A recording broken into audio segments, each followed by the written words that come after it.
Hello, my magical people. Today I'm going to be talking about cutie marks in My Little Pony, specifically the 2010 show created by Lauren Faust. I'm going to be answering the question, is it possible to get a bad cutie mark? This video is going to be divided into 4 parts: the basics, the CMC, getting your cutie mark, and understanding your cutie mark. And hopefully they should all be chaptered below. Before we can even get into, is it possible to get a bad cutie mark, what is a bad cutie mark, we need to talk about cutie marks in general and the show in general. To start off, what is a cutie mark? A cutie mark is a little symbol or icon that will appear on a pony's flank, aka their butt. It's also where livestock will get their livestock branding on. And it's a play on words for beauty mark. Like I mentioned before, I'm going to be talking specifically about the 2010 show, also known as Generation 4. The term cutie mark only sprouted in Generation 3, with the other generations just referring to it as symbols. So for some context for people who have absolutely no idea what I'm talking about, My Little Pony is a franchise that spans over several generations. The earliest My Little Pony show was created in 1980, which isn't actually that long ago, but Hasbro, the company that owns My Little Pony, has been on the move with a total of 5 generations as to date. Now, Generation 4 is the generation that I grew up with. It has a total of 9 seasons, and it ran for 9 years with 5 movies in that time as well. The show follows the main 6 characters, Twilight Sparkle, Pinkie Pie, Fluttershy, Rainbow Dash, Applejack, and Rarity, as they go across their world named Equestria to share the magic of friendship, which is also the show's tagline. I also want to clarify that when I talk about things that happen in the show, I'm talking strictly about things that happen in the show. Hasbro is a toy company above anything else, so in the manufacturing of a lot of their toys, a lot of ponies got named after their cutie marks, but that's irrelevant for today because a pony is not born with a cutie mark in the show. So any of those names we see are simply coincidental for today's purposes. So the show itself actually keeps cutie marks pretty vague, and that's because cutie marks aren't the center of the show. A lot of the plot points don't revolve around the cutie marks. Our first introduction to cutie marks is in Season 1, Episode 12, Call of the Cutie. In this episode, we see a teacher teaching a class of very young ponies about cutie marks. In this episode, the teacher describes getting a cutie mark as when a pony finds that something special that makes them different from every other pony. Like I said, pretty vague, but it's a good basis for us to start off on. In the next scene, you can hear her in the background say that it's impossible to make a cutie mark come before its time. There's no amount of wishing or begging that can make it do so. So what does it mean for a cutie mark to be bad? Well, I'm going to say that the standard for a bad cutie mark is if either the pony who has it or the ponies around them find that cutie mark undesirable or unwanted. Whether it's because that pony thinks that it reflects something bad on themselves, or it's deemed boring or ugly, or has a negative connotation of their cutie mark. That is what would be deemed a bad cutie mark. Now, there's a group of young ponies who are determined to get their cutie marks through whichever means possible, and that group is called the Cutie Mark Crusaders, otherwise known as the CMC. In Season 1, Episode 12, Call of the Cutie, Appleoosa, who is Applejack's younger sister, goes around to the main 6 to try anything she can to get her cutie mark. She tries magic, baking, selling apples, and none of it is working. She feels like she has to get her cutie mark before her rival, Diamond Tiara's quinceañera, which is a quinceañera but for cutie marks, because she feels like she will be the only one there without her cutie mark. During the party, she meets 2 other young fillies who also don't have their cutie marks. They decide to form a group called the Cutie Mark Crusaders to try to go out and find who they are together. We see their adventures span over all 9 seasons as they try new hobbies, skills, and activities in attempts to get their cutie marks. So why am I bringing up the CMC in the first place? It's because throughout the seasons, we get most of our information about cutie marks through the CMC, as they, young ponies themselves, are discovering how to get cutie marks and what they mean. We, as the audience, are able to learn information naturally through them, whereas other ponies who already have their cutie marks wouldn't need to get this information. The CMC are a vital part of the show, not only for the plot lines, but for the audience to understand more of its world. I'm also going to be mentioning the CMC a lot throughout the episode, so it's important to know who they are and what their mission is. Back to Episode 12, Twilight Sparkle and Applejack are explaining to Appleoosa why it's actually a good thing for her to not have a cutie mark at her age. They explain that it opens a world of possibility of chances for her to get to explore and learn who she is.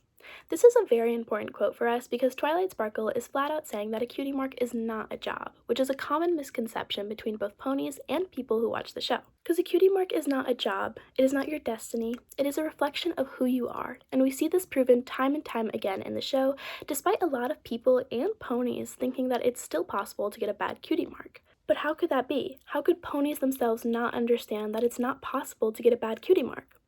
Well, let's first look into how ponies get their cutie marks.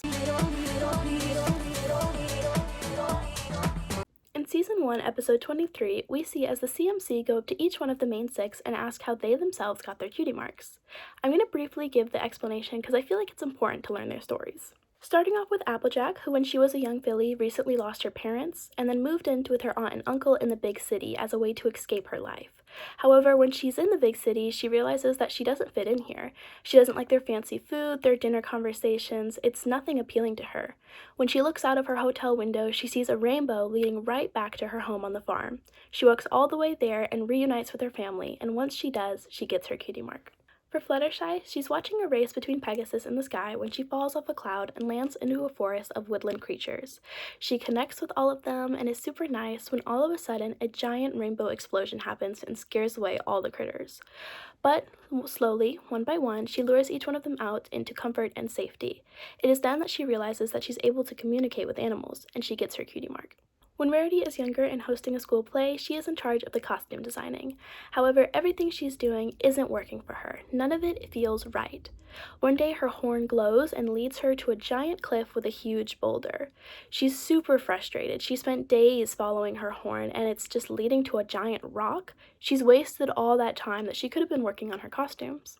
When all of a sudden a huge rainbow explosion happens and cracks open the boulder, it's revealed to have tons of shiny and colorful gems that she uses in her school's costume. Once the play is on and everyone is happy with the performance, she gets her cutie mark. When Twilight was younger, she had to do a super hard entrance exam to get into a very prestigious magical school. She's being viewed by a panel of judges as well as her parents and the princess herself. During this exam, she has to hatch open a dragon egg. However, every spell and magic trick she tries is not working. It isn't until a giant rainbow explosion happens that her magic is unleashed and she's able to crack the egg and she gets her cutie mark. Pinkie Pie grew up living on a rock farm with her parents. She didn't know about light and color. It was very dull and gray in her life.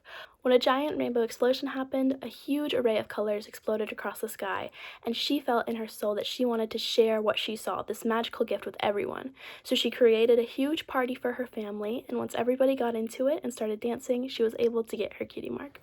Finally, Rainbow Dash was competing in a race against two of Fluttershy's bullies in a defense of her honor. During the race, she ends up completing a sonic rain boom, which is said to be a myth, a mare's tail as it's called in the show.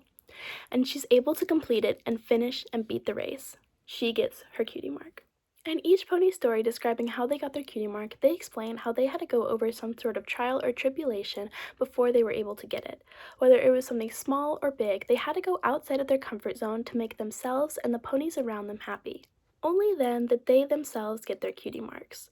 Now, the rest of the episode doesn't go much more into the cutie marks of the main 6. However, throughout this series, we can see a lot of other cutie mark stories where ponies describe having to do some sort of task that involved themselves and the ponies around them. We also see episodes where getting a cutie mark isn't necessarily a good thing. In Season 2, Episode 6, The Cutie Pox, Appleoosa steals a potion that would help her get a cutie mark. However, it ends up backfiring and she gets the cutie pox, which causes an absurd and unnecessary amount of cutie marks to appear on your body, and requires you to do the skills of all of them simultaneously. In order for the curse to be stopped, she has to admit that she stole the potion. However, filled with pride at finally having a cutie mark and the want to have a cutie mark, she's unable to do so for most of the episode. It takes her a while before she realizes that it's simply too much, and none of these cutie marks have anything to do with her. Not only is it causing distress to her, but also the ponies around her. These are what I would consider bad cutie marks, because Appleoosa does not connect to any of them. However, they also don't count for a pony getting a bad cutie mark because they were given superficially through a spell. The cutie pox are not natural, and therefore, no pony naturally got a bad cutie mark. Another point in the show I think is important mentioning when talking about getting bad cutie marks is in Season 5, Episode 3, Bloom&Gloom. In this episode, we see Appleoosa having a reoccurring nightmare over getting bad cutie marks, so let's look at what some of these were and why they're considered bad. The episode starts with the CMC getting a letter from Babseed, who's a member that lives in another city. She recently got her cutie mark in haircutting. She tells the CMC how she's no longer going to be a part of the club, but she appointed someone else to be the leader in her city. Appleoosa makes the realization that if she got her cutie mark before the other two, she'd likely be kicked out of the club. That night, she starts getting nightmares about getting a cutie mark. The first cutie mark we see Appleoosa get is a bug extermination cutie mark. She's not quite happy with it, but it's something, so it feels like it'll be okay. It isn't till later when an older gentleman comes up to her and explains that the cutie mark is actually a lifelong job, and one he is now relieved of since she got her cutie mark. He shows her how to exterminate the pesky bugs, but says that if she stops for even a day, the pesky bugs will get out of hand and wreak havoc across all of Equestria. When Appleoosa tries out the bug zapping herself, she finds that she's actually quite good at it, but quickly realizes how much of a chore and task it will be to do every day. When she goes into town, she quickly gets made fun of for her bad cutie mark because it's weird, undesirable, and kind of ugly, and something that she is forced to do every single day for the rest of her life. She later finds herself in a magical cave where she wishes away her cutie mark, but because of the importance of her job, the bugs get out quickly and start tearing apart her town. The nightmare restarts after that. This time, her cutie mark is an apple inside of a potion bottle. However, when she goes to go show it off to her friends, they actually end up kicking her out of the club and never speaking to her again. She's forced to be alone with a cutie mark she doesn't understand. The nightmare restarts after that. The next one she gets is of a dolphin splashing water, but she's rejected by her family because her cutie mark isn't apple related. After that, she realizes that was a dream, and Princess Luna, who is the princess of night and dreams, visits her and explains how many other ponies are also struggling with their cutie marks. This episode is hugely significant for so many reasons. Not only do we see many different types of cutie marks that would be considered bad by a pony who got it and the ponies around them, but we also see how many ponies really struggle with their cutie mark identity. Another hugely important moment in this episode is we get a quote from Applejack herself. There ain't no call to worry, so don't you cry or fret. A cutie mark won't change you, no matter what you get. This is huge! We get the argument from a main character herself who is specifically stating that a cutie mark does not change who you are. The problem with Applebloo's nightmare and all the cutie marks she was getting is that none of them were connected to who she was. They were changing her. This is also something we see in the Cutie Pox episodes. None of the cutie marks she got in the Cutie Pox were reflective of herself or her true desires. All of the cutie marks we've seen in both of these episodes were given superficially, which proves my point that it is impossible to genuinely get a bad cutie mark. But what about the ponies who think their cutie marks are bad? Well, initially I was going to do an entire segment on Season 5. I've narrowed it down to 2 episodes that talk about the importance of understanding your cutie mark. In Season 5, we get 2 episodes about ponies who don't understand their cutie marks come to directly interact with the CMC. The first one is Season 5, Episode 6, Appaloosa's Most Wanted, in which the CMC encounter Troubleshoes, who is a notorious outlaw in relation to the Appaloosa rodeo. His cutie mark is an upside-down horseshoe, and he's felt like his entire life that it's meant nothing but bad things. He feels clumsy, unwanted, and untalented, and the people around him assume that this is with malicious intent. It's because of that he's been on the run from the law his entire life. However, he's so drawn in by the rodeo and the circus that he ends up following them everywhere he goes. He wants to be a performer, but because of his cutie mark and his run-in with the law, he's unable to do so. The cutie mark Crusaders follow him around and quickly realize that he's deluding himself with the idea that his cutie mark is bad. When Troubleshoes gets accidentally thrown into the circus, he ends up excelling and entertaining the audience.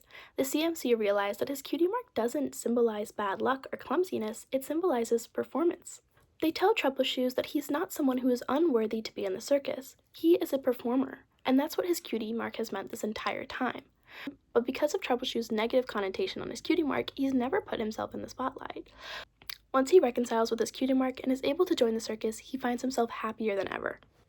The next instance is Season 5, Episode 18, Crusaders of the Locksmark, where they interact with their rival Diamond Tiara. In the episode, Diamond Tiara wants to be class president, however every other pony feels like she's undeserving of the title and that it should go to Pipsqueak instead. Diamond Tiara is extremely upset and tries to use her power and influence to convince the other ponies to vote for her. However, the CMC stand up to her and encourage the class to vote for Pipsqueak. We see while Diamond Tiara is alone her uncertainty about her cutie mark. She doesn't understand what it means. Her cutie mark itself is just a diamond tiara. She knows that her parents are of status and wealth and assumes because they use their privilege to intimidate and persuade others that she is meant to do that as well. The CMC help her realize that while her cutie mark does mean status and power, it's up to her to choose whether she uses that for good or bad. Just because her parents use their cutie marks for their own interests doesn't mean that she has to. In the end, she chooses to help out Pipsqueak and donates money to the school for a new playground. In both of these instances, the CMC help other ponies understand their cutie mark. The ponies that they help believe that their cutie marks were bad because they were undesirable to themselves and didn't speak on their true actions. Once they realized that their cutie mark was actually just up for interpretation, they were able to happily choose their own path, not bound by one determined from their cutie mark. This also describes how just because a pony gets their cutie mark doesn't mean that they necessarily understand or connect with it right away. This would lead to a lot of ponies' confusions on why it's possible to get a bad cutie mark.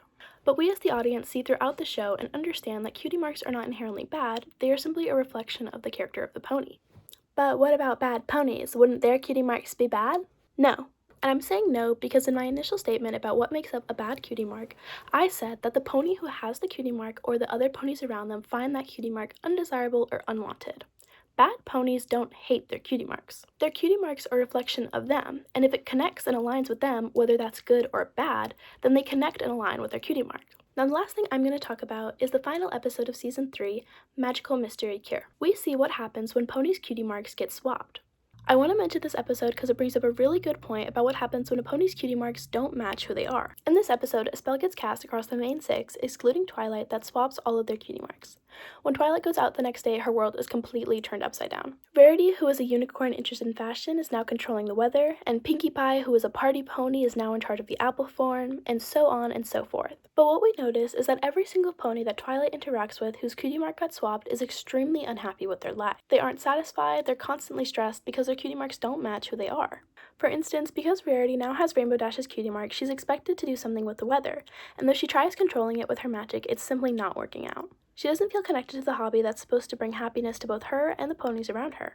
It isn't until everyone's mark is reversed that they're finally themselves again. And I think that this is a very interesting point. While the show uses this for a completely different plot point, I'm going to use this to talk about cutie marks. Like I said before, cutie marks are not jobs, and they aren't destinies. But despite that, the ponies who had their cutie mark swapped feel some sort of societal pressure that's coming from the expectance of their cutie mark. For example, Fluttershy, who's an extremely meek and shy pony, now has Pinkie Pie's cutie mark, who, like previously mentioned, is a party pony. She's forced to put herself in the spotlight even though it makes her extremely uncomfortable. It's not who she is, but she's feeling the pressure to perform because it's what her cutie mark is saying she should. And it's what my cutie mark is telling me. Again, this is just up for interpretation for the ponies that feel as though they have to perform with their cutie mark, which is the same societal pressure that both Troubleshoes and Diamond Tiara feel. They felt as though they had to perform with their cutie mark and believed that it was in a negative way. But when you strip away the social connotation of what a cutie mark means, it's revealed to just be a symbol of who you are. It's plainly obvious to see that these symbols do not match with these ponies. Because of that, they don't feel connected to their lives. Going all the way back to Season 5, Episode 18, Crusaders of the Lost Mark, we actually see how the CMC get their own cutie marks. After Diamond Tiara donated money to the school playground, the CMC reflected how they actually enjoy helping ponies understand their cutie marks more than they enjoy finding their own. Once they make that realization and decide to continue on, making that the new mission of the CMC Club, they get their cutie marks. In the song they sing at the end of the episode, the CMC have one line that I feel like truly proves my point. And our journey here is never really done. For it is more than just a mark. It's a place for us to start. An adventure that has only just begun. This leads me to my biggest reasoning for why it is not possible to get a bad cutie mark. Because when a pony gets their cutie mark, it is the start of their journey. In every instance where we've seen a pony get their cutie mark, it's because they've overcome some sort of obstacle or made some sort of self-discovery that leads them to unlocking who they are. But this is just the beginning. We've seen ponies who are well into their cutie marks struggle to understand it, because this is a part of their journey. It is their own unique, special something journey to understanding who they are. It is something that you go through your entire life to figure out. And getting a cutie mark is just the beginning of the experience. Which would mean that it is impossible to get a bad cutie mark because a cutie mark is simply guiding you to figuring out who you are. It isn't something set in stone, it's not a job or a destiny, it's not telling you what to do. It is a guiding mark. It isn't something assigned to a pony, it's more a reflection of who you are on the outside. Not to mention that these symbols are extremely simple. It's not detailed, it doesn't have writings or words. It's simply little marks on a pony that helps them understand who they are. It's something that the pony themselves should feel connected to, and when they aren't, it causes trouble in their lives. This is why I feel so strongly about why it's impossible to get a bad cutie mark. Because when someone is saying that a cutie mark is bad, they're saying that it's undesirable or unwanted. And how would you feel if you had a mark that represented yourself described as bad or unwanted? The cutie marks that I mentioned that were considered bad were only bad because they were undesirable by the pony that had them. They weren't something that the pony felt connected to. Other cutie marks in the show that were seen as undesirable were just being misunderstood by the pony who had them. And it is because of that that I have to definitively say that it is not possible to get a bad cutie mark. Thank you so much for listening to my very long rant, and I hope I've convinced you that it is not possible to get a bad cutie mark. I hope you all have a wonderful and very magical day. I will see you later. Bye!